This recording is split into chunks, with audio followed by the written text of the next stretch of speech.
Hi and welcome to my channel. So a couple of things. I've changed the name of the channel. You'll see it in the intro. In this video I'm going to do two things. Number one, I'm going to wire up my whole fuel auxiliary system. That means the pump and the reader on the dashboard, so I can switch it between the tanks, so I can see how much fuel I've got in the tanks. The other thing is my friend Andrew is going to show us how to make bread. If you like the video, please press the subscribe button at the bottom, give me a thumbs up, and thanks for watching.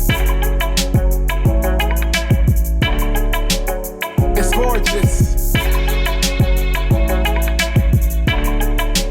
So my problem is I have a bit of a mental block when it comes to electrics.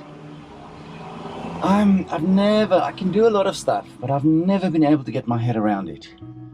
I don't know. But I'm going to give it a go, see how I can. Like for instance, the switches, which is, they shouldn't be that complicated, but they've got three things and then you've got to wire it up so the little LED lights up when it's on. I don't know, for someone else, this is probably really simple. For me,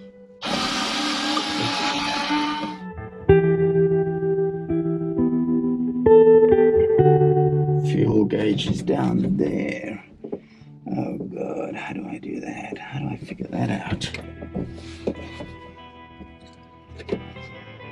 Okay, so it's not actually that easy. But maybe I don't need to get here at all. All I do is I pick it up from where it's coming off the other gauge. I don't need to get in here. It's just more wiring. Oh man, I wish I had a dude. I tried to get a dude, he didn't show. Got another dude that doesn't sound like he knows much, but wants to charge a lot of money. I wish I just had a dude I can trust. Yes, that's the big one. Okay, so that goes in there, like so, and then clamp it with this one. I presume over there.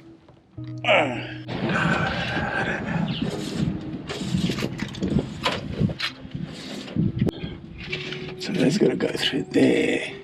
See, that's going to go through there and then through all of those things over there. Bring this up here.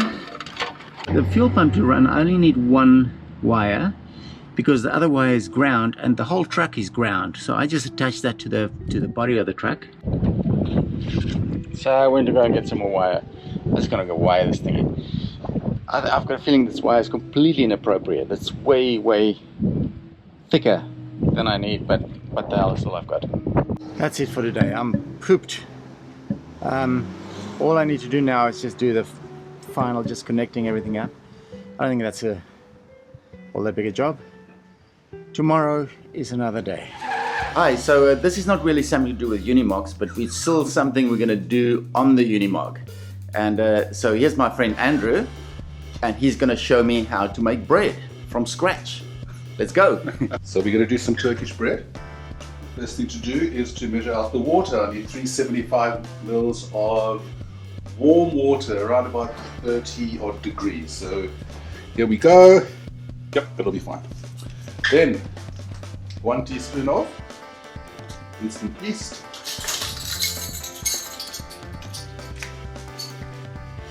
In it goes. 1 teaspoon of sugar. We let that stand while we measure out our flour.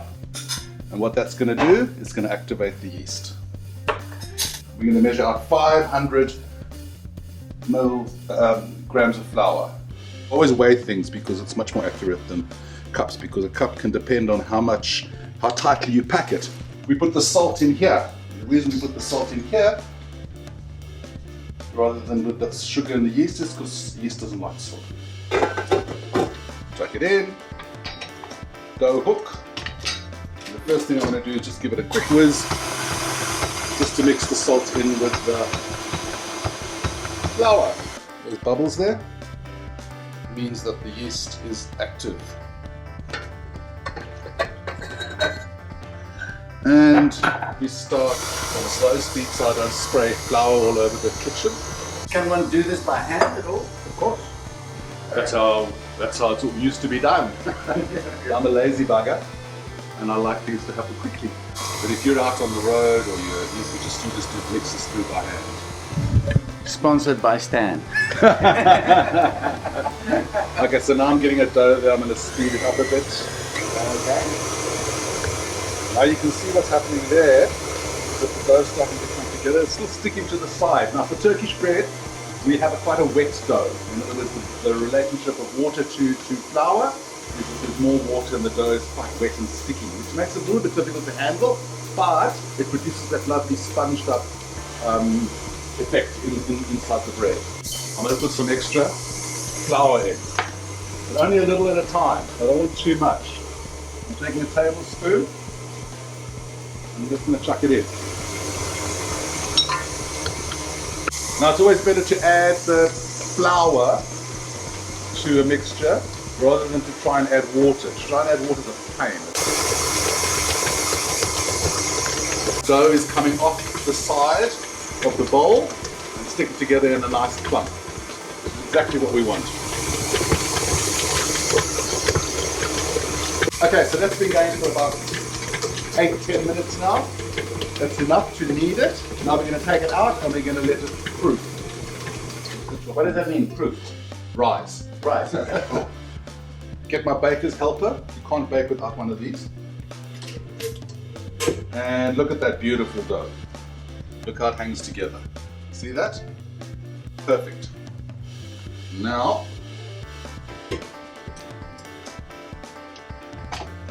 see, the only thing that'll work here is a plastic baker's helper.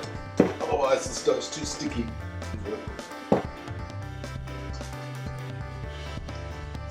we are. Here's my dough, sitting on a sprinkling of flour. Sprinkle some more on top so I can handle it. And all I'm going to do, very quickly, form it into a ball. So what I'm doing is I'm turning it and I'm tucking my hands underneath. Or a towel if you don't like cling wrap. I love cling wrap. And then it stands in a nice warm part of the kitchen for an hour and a half. Our dough has risen. And you can see it's actually more than double in size. You want to double in size. That is very, very pretty. That's great. Because we're going to take that dough and separate it into two loaves, and then I'm going to let it sit again and rest. Again, floured surface so it doesn't stick. Remember, this is a very sticky dough. My trusty baker's friend, baker's helper. And then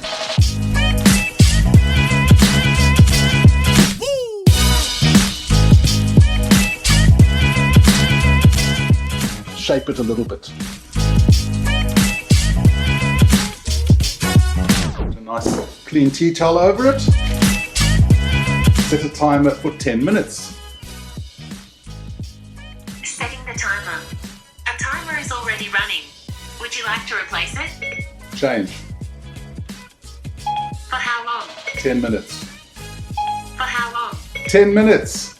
For how long? Yeah. And so first of all we preheat our oven. Fan oven, 180 degrees, nice and rested. And what we're going to do now is, as my Israeli friend says, roll it up.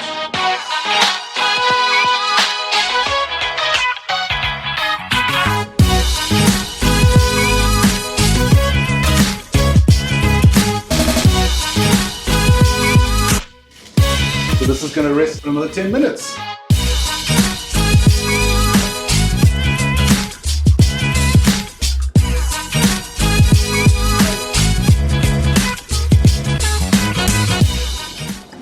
A nice layer of the egg mixture. Some little fancy with my fingers, holes, and we're going to add the toppings. What I've got is sesame seeds. That always go nicely on top, and we just sprinkle a nice, you can have as much or as little as you want. Most important one of all, the Nigella. Nigella, what is Nigella? Nigella is I think it's India. It looks like poppy seeds, but it's coarser, a little bit bigger, and it's got a wonderful flavor. Notice this. I put the 2 pieces of paper with this little barrier in front. It's a very common baking trick to stop things touching each other. Yeah.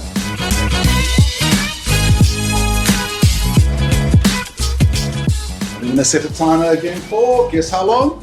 10 minutes. Ah, okay. I wish you could smell that. It smells really, really good. Oh, there you go. Ah, excellent. Pretty good.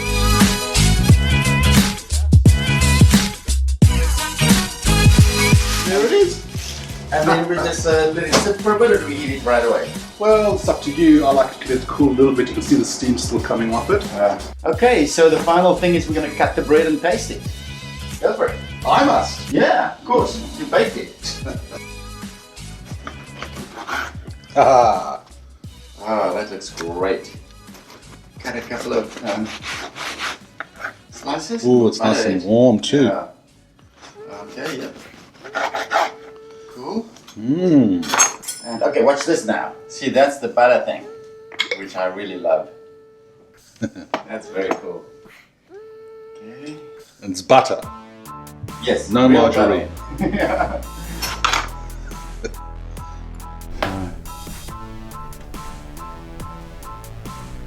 That's amazing. That's really, really, Tastes really Nigella. Yeah. Ah. Okay. Beautiful and soft. Yeah. Just chewy enough. Thank you, Andrew, so much for showing me this. No worries. Excellent. Next time we'll do pita bread. Pita bread. Next time I'm going to make one. Okay. Here's the main fuel tank. Here's the auxiliary fuel tank. Then here's the little indicator of how much fuel I've got.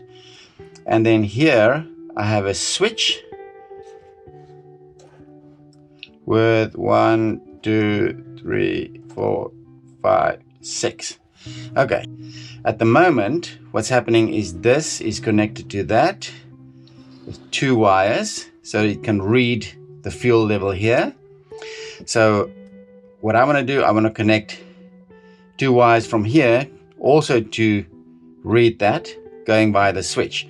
So I'm doing the long way around. So what I'm doing is I'm taking that wire and I'm going to connect it to this one here, that one connecting to this one here.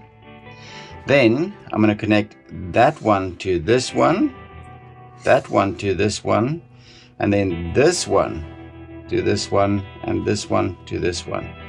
It's a very convoluted way of doing it, but that's the only way I can do it.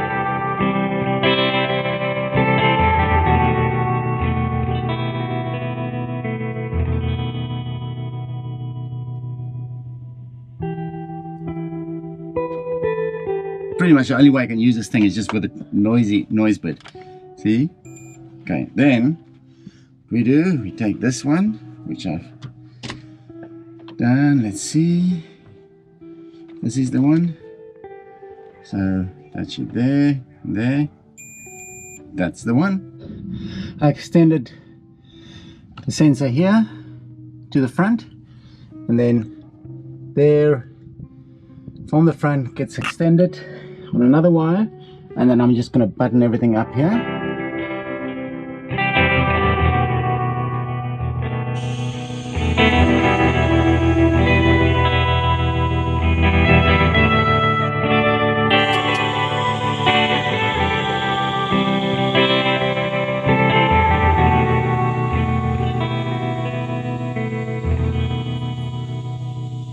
Okay, so there's my wires. This is just for the fuel sensors on both tanks, and the switch that switches between them. The pump, I think I'll do another time. It's just it's a bit more complicated. I've run out of time.